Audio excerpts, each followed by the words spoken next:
Hi, everybody. I'm Ed Keller. I'm the Executive Director of MRII, the Market Research Institute International, and it's my pleasure to welcome you all to today's webinar. We're thrilled to have over 1,000 people registered for this webinar from around the world. So good morning, good afternoon, or good evening, wherever you might be, and we appreciate your spending some time with us today for what I'm sure is going to be a fascinating webinar. Our topic is very timely for so many of us in the market research industry, namely the threat of AI agents to survey research and, importantly, how to solve the problem. I'll introduce our speaker in just a moment, but first let me cover just a few housekeeping details, and then I'd like to briefly introduce you to MRII. Our speaker will be talking for about 30 or 40 minutes, after which we'll have time for Q&A. So please feel free to ask your questions via the Q&A tab at the bottom of the Zoom. We're happy for you to use the chat, but if you have questions, please put them in the Q&A tab. We'll get to as many of them as we can after the speaker's completed his presentation. Also, we are recording today's session and it'll be available on demand for future viewing. So with that, if we go to the next slide, let me just give a brief background about MRII for those of you who are not familiar with us. We're a not-for-profit educational institute with a singular mission, namely to provide education and skills development about best practices in market research, insights, and analytics. We have a variety of ways we do this to meet the needs both of practitioners as well as the users of market research, from those who are relatively new to the industry to those who are experienced and want to brush up or learn more or keep current. So we do have a partnership with the University of Georgia, where we offer online courses that get you a certificate of completion. We offer webinars, a YouTube channel, a podcast series, an awards program, and more. So let me just say a word about these courses to begin on the next slide. They are online courses that teach the core skills that are needed to design and conduct impactful market research. Over 10,000 people from well over 100 countries have completed our courses. One of the two ways that you can take advantage of these courses is by enrolling in the Principles of Market Research. This online course is completed through self-paced study and covers 13 topics of what we and our partner, the University of Georgia, call the Market Research Core Body of Knowledge, or MRCBOK. The course is endorsed by all the major market research and insights industry associations. Successful completion earns a certificate of program completion and qualifies you for 4 Global Professional Associations national certification designations. You can learn more by scanning the QR code or by visiting marketresearchcourses.org. On the next slide, we also realize that some people don't want a comprehensive curriculum that covers 13 different topics. So if you want a more targeted learning experience that focuses on just one or a few areas, we also offer the Principles Express. And here you can pick and choose, say, our course on qualitative research or questionnaire design or sampling or advanced analytics, if you want training in one or two areas. And I will say that we're running a flash sale now and into January with 20% off normal prices. So again, you might want to check that out either at using the QR code that I had on the previous slide or at marketresearchcourses.org. Lastly, on the next slide, we offer 2 course bundles around a particular topic. One we call Analytics 123, which bundles together our offerings in analytics at a discounted rate. And the other is the Foundations of Quantitative Research, which bundles together courses on questionnaire design, data collection, and sampling. And once again, you can click on the QR code or visit marketresearchcourses.org. On the next slide, I want to just tell you briefly about a couple of other ways that we help educate and inform the market research community. These are both free resources available to you. We offer a YouTube channel that we relaunched last year. It offers short-form learning videos and a range of topics from AI to advanced analytics to leadership skills to B2B market research and more. We're proud to say that we have over 50,000 people who have subscribed to our YouTube channel, and we have over 150 videos that have been loaded. New videos are being uploaded on a weekly basis, so we hope you'll check it out and subscribe. And we also offer a podcast series called Insights and Innovators, where you can listen to industry leaders talk about key topics of interest to anyone in our industry who wishes to get smarter and advance their careers. New podcasts are released regularly, and I hope you'll check it out. We've had head of insights from companies like PepsiCo, Mondelez, Google. We've had agency leaders from leading market research agencies as well. They're all fascinating. They're about 20 to 30 minutes each. And a link is listed on this slide, or it's available on Spotify, YouTube, Apple, and other leading platforms where you listen to podcasts. And lastly, on the next slide, I'd like to thank our sponsors. On the left-hand side are our founding associations, which include the Insights Association in the US and ESOMAR. And on the right-hand side are all the corporate sponsors of our curriculum and our learning resources. As a not-for-profit organization, we rely on sponsors to help us achieve our mission of training and educating the market research profession, and we're very appreciative of their support for our mission.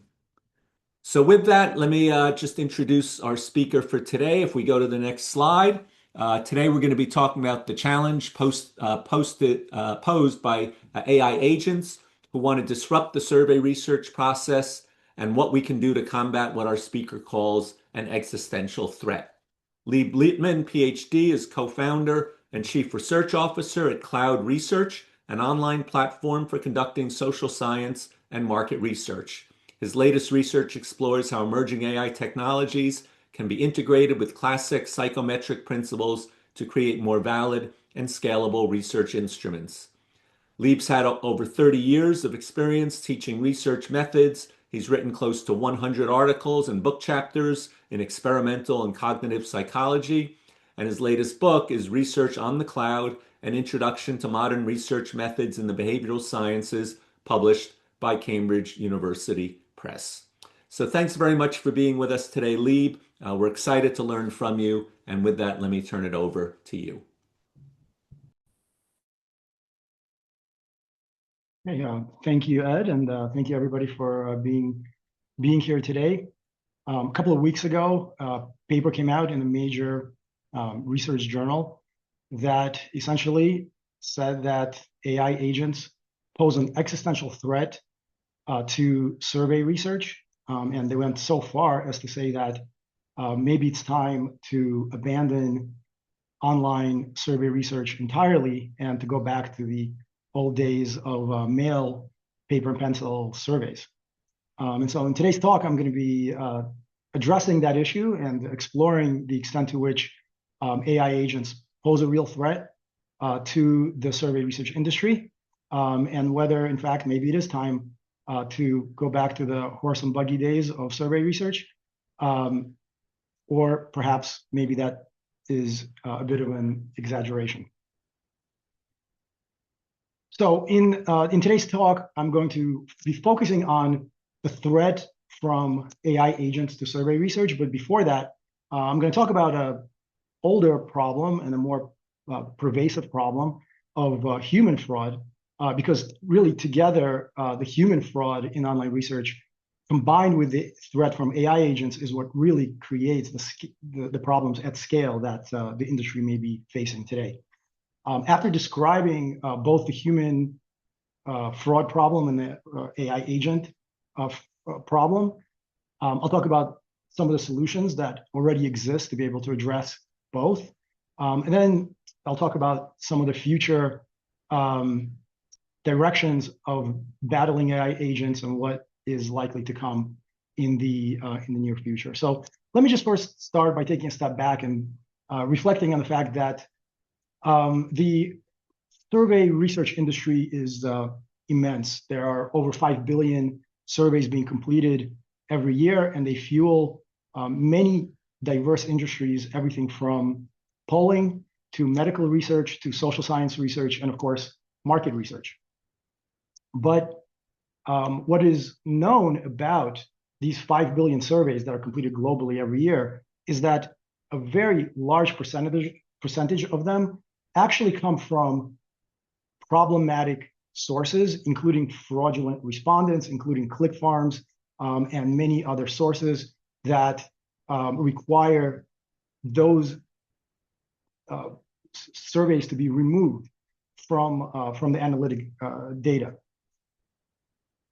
In the past, there have been many industry studies that have shown that problematic responses are close to 30 or 40% of the global survey traffic. So for example, a really well-conducted study several years ago by Case for Quality looked at thousands of completes across 4 of the major survey providers in the survey research industry. And they found that in each one of them, anywhere between 30 and 40% were fraudulent and had to be removed. So there's actually a big problem, even before the AI agent problem. There's already a big problem of data quality that is facing the industry.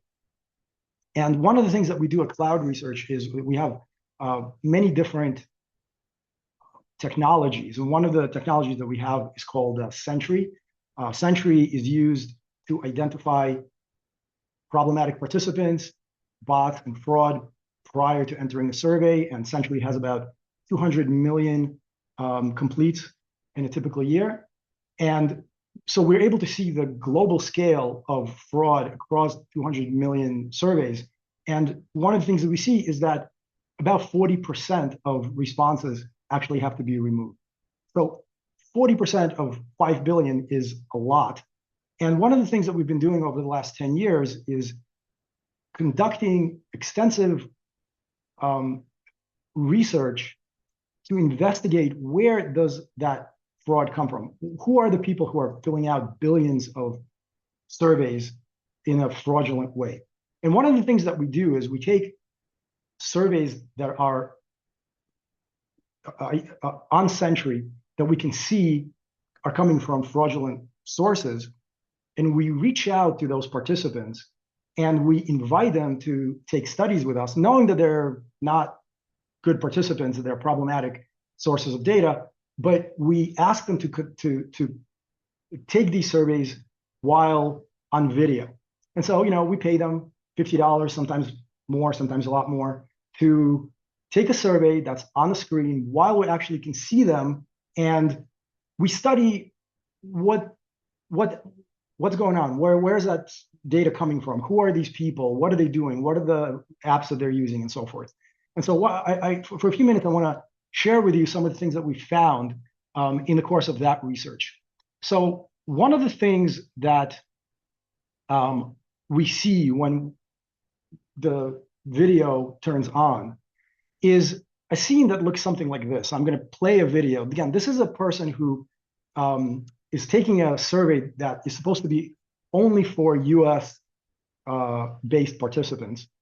The participant logs on, they go on Zoom, right? And when we turn on the video, what we see is actually that there is a click farm. It's a room with multiple people. It's a room with dozens of computer screens.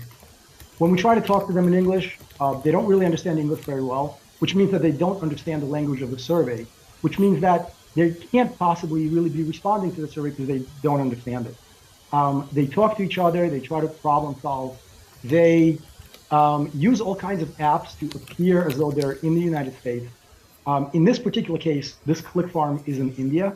And so we're able to hear they're talking in one of the languages in India, Tamil in this particular case. But we've done numerous video interviews like this, and we see click farms like this all over the world. We see them in Eastern Europe, we see them in South America, we see them in America, North America, we see them in Africa, we see them literally in Asia, all over the place. But one of the key things that we observe when people actually start taking surveys, and here the way we do it is we share a survey with them. So part of the screen they're seeing a survey, part of the screen we're sharing, and we're seeing them. And this is just a Qualtrics survey, and it's a market research survey where they just go through the questions, and we look at how they answer these questions. And one of the things that we see is that there's a very clear pattern that is easily identified because they don't really understand the language, and because they're trying to get into a survey, they're trying to qualify for surveys.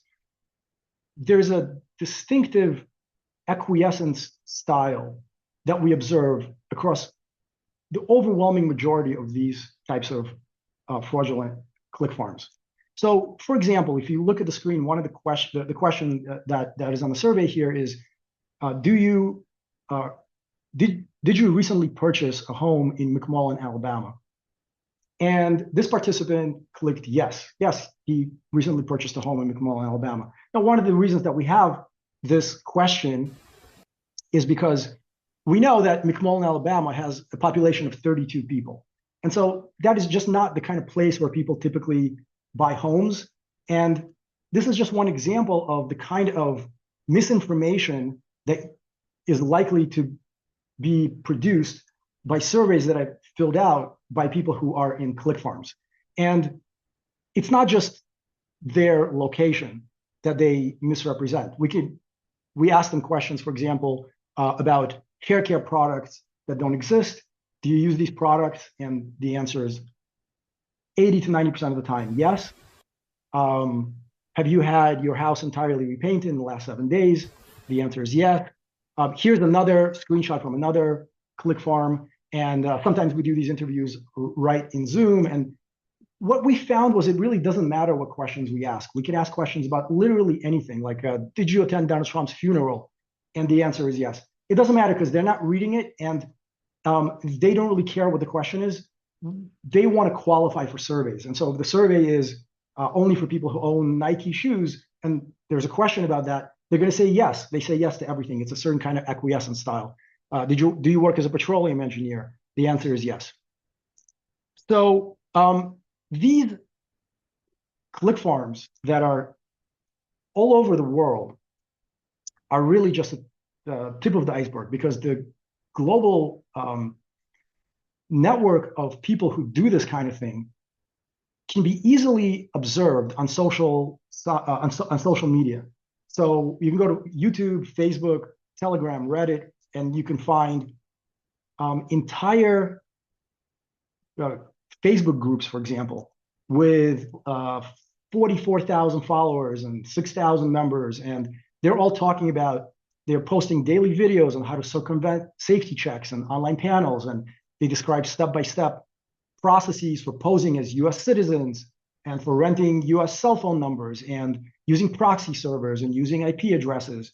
And they explain how saying yes to as many questions as possible increases the likelihood of qualifying for surveys, and so on and so forth. And we could see that the numbers, global numbers, are in the hundreds of thousands, and in fact, millions of people who do this on a regular basis. Now, for those of you who are interested in that part of our research, we recently wrote a paper that was accepted for publication in the journal called Perspectives in Psychological Science. It's currently in press. I think it should be available within a day or two, but you can use this QR code. The full paper is available in preprint form on Psych Archives. And essentially, the paper describes 10 years of our investigative research into the sources of human global survey fraud and that ecosystem, and the solutions and what can be done in order to deal with that issue. But today, we're going to be talking about a different side, but really a different side of the same coin. Several weeks ago, a paper was published in the journal called Proceedings of the National Academy of Sciences. It is one of the most prestigious scientific journals in the world. And what the author of that paper, his name is Sean Westwood, what he did was he created AI agents to be able to take surveys at scale. And what an AI agent is, for those of you who may not be familiar, essentially it's a browser that you can prompt. You can give it prompts, you can give it directions. And you could say, okay, go to this and this website, and then take a survey, and you can give it instructions. You can give it a personality. You can give it instructions to be as human as possible. You can give it instructions for how to answer the survey. And what Sean Westwood did was he created 500 such personas, AI agent personas, and they took a survey that he created, and the findings were really quite concerning, because here are the two takeaways from his paper. The first is that AI agents operating from a simple prompt can evade current detection methods and produce high-quality survey responses that demonstrate reasoning and coherence that is expected of human responses. The key there is that these AI agents are much, much better at taking surveys than click-farm fraudulent participants, because they understand the language perfectly, they understand what a trap question is, they understand what an attention check is, and they pass them at a very, very high rate. And so the usual kinds of things that we would use previously to identify fraudulent participants within surveys, the kinds of things that I was talking about a couple of slides ago, those are just no longer relevant. They are incapable of identifying AI agents. And the other conclusion from the paper is that the capability of AI agents to do this at scale and the quality of the responses is so good that it fundamentally compromises the integrity of a critical tool for scientific inquiry, namely survey research, creating an urgent need for the scientific community to develop new standards for data validation. And again, in fact, he goes so far as to say that it may be time to abandon online research entirely, because these AI agents are just so good that they can't be differentiated from human participants within the survey. And so overall, the findings of this study are that AI agents produce responses that are extremely similar to humans. Attention checks and trap questions that have been used in the past simply don't work, and that the economics really are such that these AI agents can be used at scale and globally. And so now, thinking about both of these research directions, right? On the one hand, we know that there's this global network with hundreds of thousands of people all over the world who are just sitting around itching, waiting to get into surveys and to get their hands on all kinds of tools to be able to get into surveys and get paid for taking surveys. Now, if that global network of people got their hands on these AI agents, putting that together really does suggest that there's an existential problem and that there's an existential threat facing the online research industry. Here's just one data point from the research paper of Sean Westwood. He included a whole series of catch trials, attention checks, just dozens of different types of ways that he tried to catch the bot. And what he found was that in 99.8% of the time, the bot was able to evade detection. They provided responses that were so human-like that it was just impossible to tell whether it was a human or a bot. And that is the problem that we are presented with, and we have to try to figure out what can we do with it. So for the rest of the talk, what I'm going to focus on is really getting into the nature of AI agents, how they take surveys, and how we can actually detect them within surveys at a very, very high rate of accuracy. Before doing that, though, I just want to take one quick step back and talk a little bit about CloudResearch, just to set the stage and the context for how the tools that I'm going to be talking about were created. So overall, CloudResearch is a research technology company. We have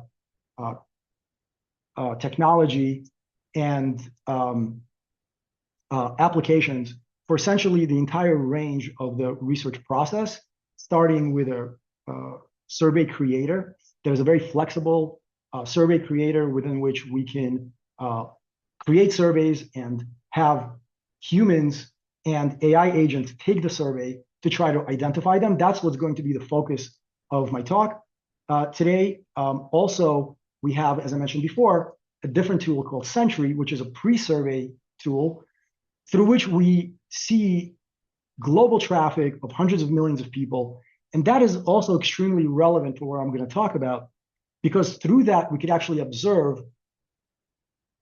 millions of actual humans taking surveys to learn patterns of human behavior, right? And to use machine learning to actually extract the patterns of human behavior and to compare them to the patterns of AI agent behavior within surveys, and to see whether we can actually tell the difference between the two.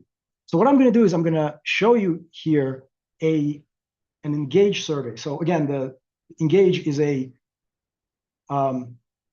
survey platform that can be used to create traditional research surveys. It can also be used to create conversational AI kind of qualitative interviews, which is also relevant, and I'll talk about that in a second. But the key component of Engage is that it has the ability to fully observe the entire session within the survey. In other words, we're not just looking at what a person clicks on and what a person types, but we're actually looking at the entire range of the survey. We're looking at mouse movements, we're looking at button clicks, we're looking at speed of movement, and that is where the ability to look at AI and compare them to human beings becomes extremely important. So what I'm going to do is I'm going to show you a typical, we call this an event streamer. So this is a real human being as they are taking a survey, and you don't need to read the text, that's not necessary, but what you will see is that red line and a cursor, right? And you can see that a human being moves the cursor in a particular way. There's a certain arc. Sometimes they go past their target and then they course correct. The movement is jagged. Even when the cursor is stationary, there's some random motions, right? And there are just certain ways that human beings move their cursor. There are certain ways that human beings type, and there are certain patterns that we are going to be looking at. I want to show you actually how we can also catch human fraud with this technology, not just AI, because here the question was, in general, how do you decide which type of brand of dog treat is best for your pet? And what you can see is the cursor goes outside of the screen. They copy some text from ChatGPT, they paste it into the text, and then ChatGPT text comes with some asterisks.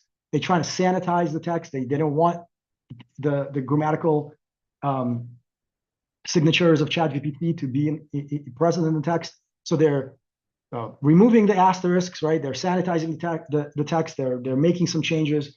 But all of these things, because we are able to see it, we're able to essentially catch it, right? That's a way that we can identify human fraud, and we can also identify AI agents using the same technology. So, okay, now that we've seen what a human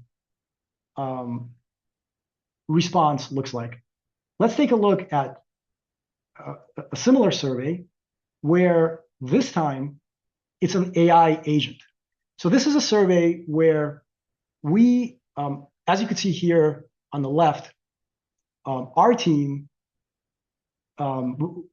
creates these AI agents that we use to test the system. And so in this particular case, we created some AI agents, and these AI agents are going to be taking the survey. Now, I want to point your attention to several things. This is a typical market research survey.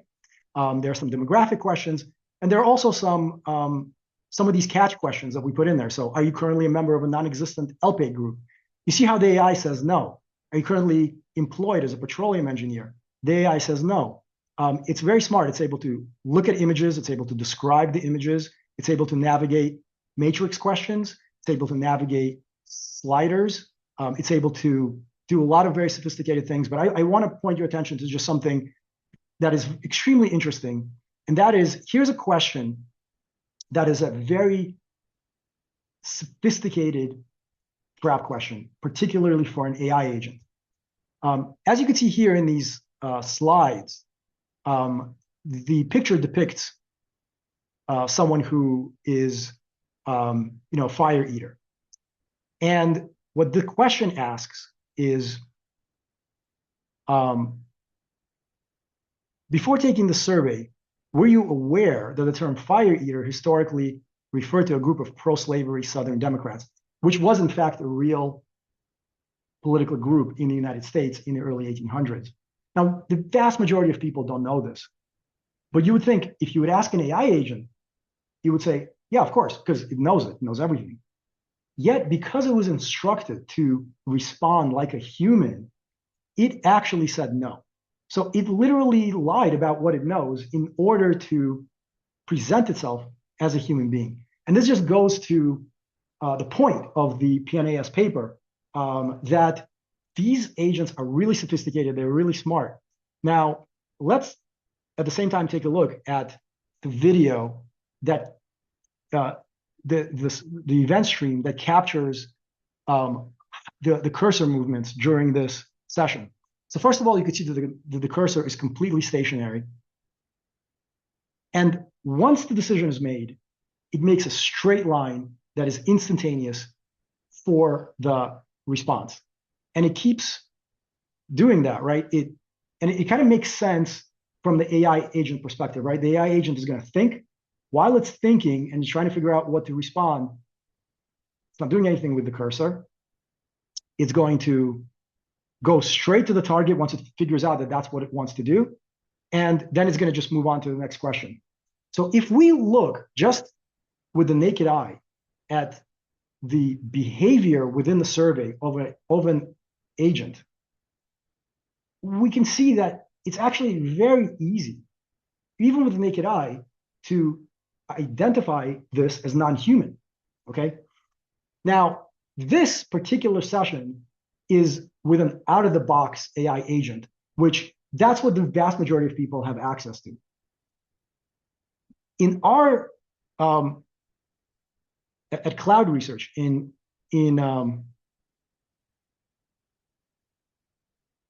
as part of our team, what we do is we look at hundreds of signals that we call AI smells.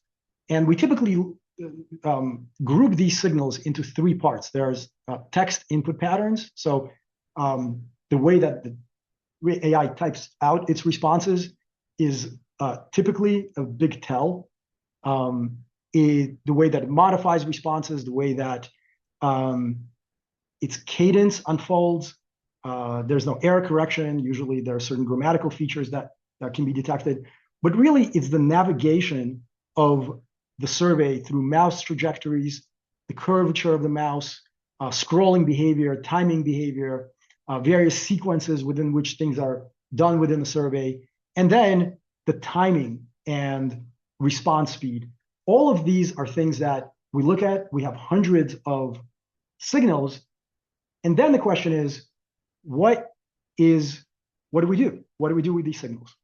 And here's the fun part, okay? This is the part that keeps us busy. We have two teams. One team is called the red team. The second team is called the blue team, okay? What the blue team does is the blue team figures out of these hundreds of signals, how do we use sophisticated machine learning to extract the differences in behavior between humans and AI so that we can identify AI with a high level of certainty, okay? Now, once the blue team figures out how to do it, right, what the red team does is it figures out, its goal is to figure out how to break that system. How can we create the most sophisticated AI agents that we can possibly come up with the most sophisticated software engineering so that it can evade detection? How can we make the mouse movements as human as possible? How can we make the timing and the typing and the behavior overall as human as possible so that the blue team won't be able to catch them, okay? And the red team is rewarded, right? They get bonuses for actually creating systems that break the defenses of the blue team. So this is what we do on a regular basis. This is what we've been doing ever since AI agents became a possibility. And so what I'll tell you about right now is the latest test. This is just the test that we completed last week, where the blue team, the red team was tasked with creating 500 agents, AI agents, that are essentially state of the art. Both the red team and the blue team at CloudResearch are software developer, computer science PhDs, extremely high-level software developers, and an entire team of PhD-level social science researchers. So the capabilities that and of course, we also have a tremendous amount of resources because we have millions, tens of millions of human data on which to train our machine learning algorithms. And we also have the ability to create AI agents at scale so that we can train our signals, right, our machine learning signals, to be able to identify and tell the difference between them. And so for this test, the red team was tasked with creating 500 high-level AI agents, right? The test itself was a blind test where there were 500 AI agents and 500 human participants. And the goal was to see how many AI agents were able to identify accurately and what kind of false positives will we get. In other words, how many humans will be incorrectly identified as an AI agent. And so what we found with our latest test, and this is just the latest round of testing, is very telling. And it's actually a very positive and hopeful sign. And that is that we are able to identify AI agents with 100% accuracy using this technology. It is simply true that the technology for AI agents that is currently available on the market is not sophisticated enough to truly look like human beings. If you're using the right technology, you can identify them 100% of the time with no false positives and virtually no false positives. This is the result of the full test. Here, the rows correspond to different what we call AI smells. Again, there are hundreds of them. This is just the first 13, and the columns represent different AI agents that were part of this test. The right-hand column, these were the humans. As you could see, I know this is a very busy slide. There are lots of numbers, but basically what you could see just on the colors in this column, there are certain things, there are certain signals that humans virtually never do, certain signals that we literally virtually never see with humans that we see at a very high rate with AI. And across all the signals that we have available to us, our ability to detect AI agents and to tell them apart from humans is really quite good. Again, we're looking at things like mouse trajectories, the velocity of movement, keystrokes, text entry patterns, timing, various ways that things are that people navigate the survey. And so from this, there are several takeaways. The first takeaway is that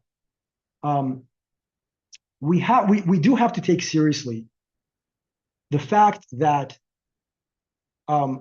previous ways of looking at fraud have now become insufficient. What are the previous ways of looking at fraud? Well, there's device level, right? Most people in the survey space, market research space, use different tools for IP geolocation, device fingerprinting, and IP deduplication, and so forth. Sentry, which is a CloudResearch product, that's what it does. These products are used very widely across the industry, but they're incapable of catching AI agents. And also, content detection, such as attention checks and and all kinds of red herrings and all kinds of catch trials are no longer efficient. At the same time, there is this new way of looking at data quality. And this is a way of looking at data quality both for human fraud, because as you saw, you could actually see who's using ChatGPT, who's copying, who's pasting, how are they entering their text responses. But it's also extremely, extremely effective for catching AI agents. And so this new technology is the technology that is currently capable of identifying AI agents and preventing them from completing surveys. Okay. What have we learned from doing all of these tests that I can share with you as a matter of like a practical reflection, above and beyond the ability to catch these bots through this technology? What have we learned from conducting these tests, and from the red team and from the blue team, and from trying to do these tests at scale? I can tell you that interacting with a team of super sophisticated PhD level computer scientists trying to create AI agents to take surveys, the economics of regular people using these AI agents to complete surveys at scale simply isn't there. Can people use AI agents? Yes, they can create an AI agent. They can get them to take a survey. Can a typical person in a click farm do this at scale? At this time, the answer is no. The reason for that is because these AI agents are actually really difficult to use, much more difficult than one might think. They'll start taking a survey and then they'll drop off mid survey, and then a person has to go in there and prompt it to continue and try to understand why it's not able to do it. It's not a smooth process. It's not like somebody can just spin out 500 of these agents and complete surveys all day long. The technology isn't quite there. Now, is the technology going to get there tomorrow or the next day or next week? 100%. Exactly when? We don't know. Probably sometime very soon. But the idea that globally there's this, there are these AI agents that are just running amok and taking half of the 5 billion surveys that are out there is simply not realistic at this time, because the technology isn't there. It's not scalable. It's for people in click farms, it's literally easier for them to take the surveys themselves and faster than to do it with an AI agent currently. Now, are there AI agents taking surveys? There probably, there may be some. We don't see any evidence of it using our tools. But at the same time, is this a real threat? 100%. Is this something that is likely to be more of a problem in the weeks or months that follow? I think definitely, especially because this issue is becoming extremely widely known. And so I think more and more people in these click farms are going to find out about it, and they're going to be trying it. But again, there are barriers, and there's technology that is very effective at identifying them right now. Okay, now in terms of the overall takeaways from our research and from this talk, I would say that traditional detection in many ways have to be supplemented with these novel technologies that are able to do the things that traditional tools are not able to do, because they're able to use machine learning and very sophisticated ways of identifying behavior and telling the difference between human behavior and AI agent behavior. These tools are extremely effective. The economics is going to be shifting rapidly. It's not quite there yet, but it probably will be soon. And so we need to be on the lookout. We need to be vigilant. And we need to move from looking at exactly what people are doing within the survey to looking at how they're doing it within the survey using this kind of event streaming technology. Now, is this technology going to get super sophisticated? Certainly, it's a cat and mouse game. We are prepared, though, for that to happen. We believe that the red team that we have is specifically there for this purpose. So if tomorrow a new AI agent comes along and all of a sudden the economics are there and it makes it super easy to spin out 1,000 AI agents and to start taking surveys all over the place, our red team is going to know about it. We will be the ones who use it first. And before it is able to be used at scale, we will create a solution for it. We do believe that the technology is there, that no matter how sophisticated the threat becomes, the solution will be more effective than the threat. So we're certainly living in very interesting times, and the future is going to be even more interesting. I thank you all for your attention today, and I look forward to your questions.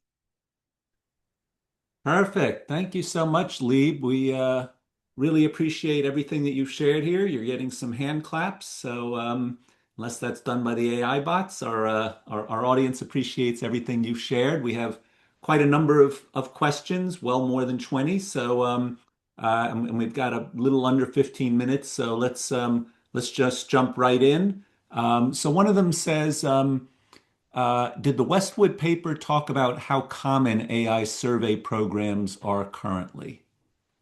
Now, by that, do you mean, did they talk about how common they are in the survey research industry, like how commonly they're being used? No, the paper did not talk about that. The paper didn't really have any information about the survey research industry or or the extent to which these AI agents are being used. In fact, the paper didn't really go out there and take a survey on a market research platform. What it did was it created its own survey, and it took its own survey to see how it will respond within the survey. So there's actually, as of today, no evidence that these AI agents are even able to do it based on the research that's currently done. Okay, and another question is asking basically, is it a threat or rather a potential in terms of synthetic respondents and their usage? So how do we think about synthetic respondents in all of this? I think the synthetic respondents are literally what this paper was about. I mean, this paper really what it did was it used synthetic respondents to complete data within an AI agent. So that's what we're talking about. On the one hand, there's a lot of excitement about synthetic responses, right? Synthetic respondents to supplement human data and so forth. On the other hand, the other side of that coin is that if you don't know that they're synthetic respondents, then that could actually be a problem. So I think it's both, right? There's both a tremendous opportunity for synthetic respondents, in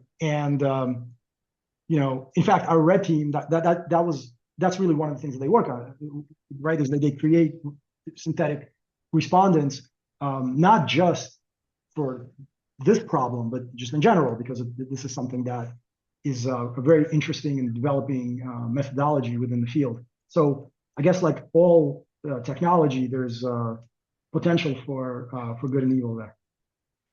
All right. Another question wants to know about how do we identify, how do you best identify fraudulent participants given advances in technology without inequitably removing real participants that provided data in good faith but had legitimate barriers to survey completion, such as limited language comprehension, limited literacy, poor understanding of how to use a computer, etc.? Yeah, so that's a really, really great question. I think that if someone doesn't understand the language of a survey, whether they're a legitimate participant or not, if they don't understand what they're reading, then they can't possibly complete the survey, right? Because they just don't understand it. So I think the way to address this issue, I can tell you within Sentry, all of the Sentry stimuli have been validated at the 5th grade reading level. So the way to make sure that we're not unfairly removing people who are legitimate participants, but who may have, who may struggle with language, is to make sure that our surveys and the tools that we use to identify fraud, right, are tested for low false positive rates. And that's the key issue here. vast majority of tools are actually not tested. In other words, there has to be an actual validation process where you validate the tool against false positives. This is something that we have papers written on this, and this is a hugely important issue that you're bringing up. And I think there's not enough attention paid to that because the validation of tools that remove participants is crucial, because otherwise you're essentially biasing the sample. Okay. One person asks, what if fraudsters qualify in your screening process with real human completion, but once qualified in the participants pool, then they use AI bots to complete the survey? Yeah, exactly. So that is that's the fear, right? That's the concern. So again, as of today, it's just easier for someone to complete it themselves. Honestly, that's kind of where the technology is. However, let's say somebody wanted to complete a survey with the bot. Within Engage, right? Within this, as long as the survey is housed within a survey system like Engage, where there is an event streamer, where there's a machine learning algorithm running in the background that will, in real time, identify that the behavior is consistent with an AI agent behavior, that person will be flagged, like in Engage, that person is flagged on the fly, and then they are marked, as you saw on that video, there's a little bot mark, and then you can remove them from your survey. So that's how we approach it. And honestly, it doesn't really matter whether the entire survey is completed by an AI agent or whether it's only half the survey that's completed by the AI agent, because as soon as that sequence begins, as soon as that AI agent sequence is initiated, the system will detect. Okay, we've had several questions that relate to people who take surveys on mobile rather than on computers. So let me just ask one that I think is indicative of many, and I think it captures the essence of what the other questions were as well. Given the rising share of mobile survey respondents and the potential to emulate mobile browsers using software like Selenium, can this system protect against a mobile spoofing method? Touch data are more discrete than mouse movements. Yes, 100%. So are the signals for mobile, for phone, are completely different, yet they're still there and they're just as effective. So we do train our machine learning on separately on desktops versus mobile, and part of this test actually included mobile as well, and so we're able to detect it. Although the signals, as you correctly said, are different signals, because the scrolling is not the same. You don't move the cursor the same way, right? You jump from one place to another and so forth. So all of that is definitely things that we're aware of and as of now are able to detect. Okay, so somebody has asked about they're asking for your opinion on something. I'll sort of summarize the question because it was rather lengthy, but basically, isn't the root of all the fraud really because we pay respondents, and what do you think about that as the as what instigates the fraud problem here? Well, I think there's something to that. I think that, like, when we do a lot of research on text to web for the polling work that we do, and people don't get paid for conducting polls. Like, we work with, for example, Siena Research Institute in conducting polls in New York State and elsewhere. And I can tell you that people who do those kinds of surveys, there's very few data quality issues there. The problem is that it doesn't really scale. The response rate is sometimes 1/3 of 1%, and sometimes less. And it depends on what surveys, and there are many surveys that you just can't do that way. And it's kind of like throwing the baby out with the bathwater if we don't want to pay people to, if we just move away from paying people to complete surveys. In fact, paying people to complete surveys is actually a really great motivation for people to pay attention and to be attentive and to be engaged. So, like everything else, it's a double-edged sword. In fact, in our survey platform called Connect, um, I'll give you an example. So there was a recent study that OpenAI conducted with Connect participants where they had to use ChatGPT every day for 30 days straight, right? And they wanted to know what is the effect of using ChatGPT on people's psychology when they do it every single day for 30 days. There's just no way to get people to do those studies unless you pay them, unless you pay them a lot, because they're just not going to do it otherwise, right? And when you pay on Connect, people get paid on average about $10 an hour. And what we find is that the data quality is incredible, right? The data quality is really, really good because when people are motivated and they're incentivized, they provide really good data, and then they cash out. They take that money, they cash out right away. We don't put any barriers in front of them, and it's amazing. Now, does that also attract fraud? Yes, the same way that online banking attracts fraud, the same way that anything else that has to do with financial transactions attracts fraud.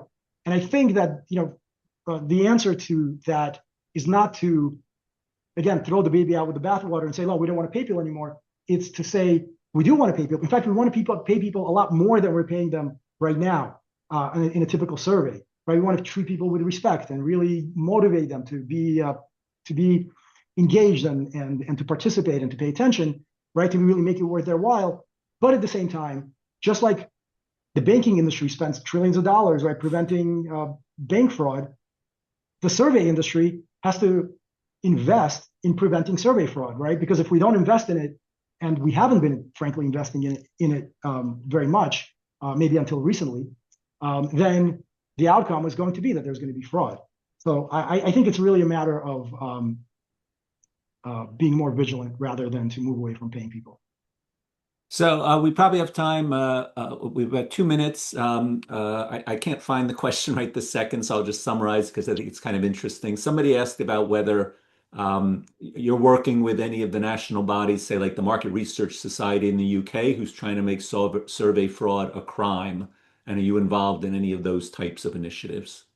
Yeah, I have been part of the of those initiatives, and I have been on those committees. In fact, when we first started talking about that about 3 years ago, and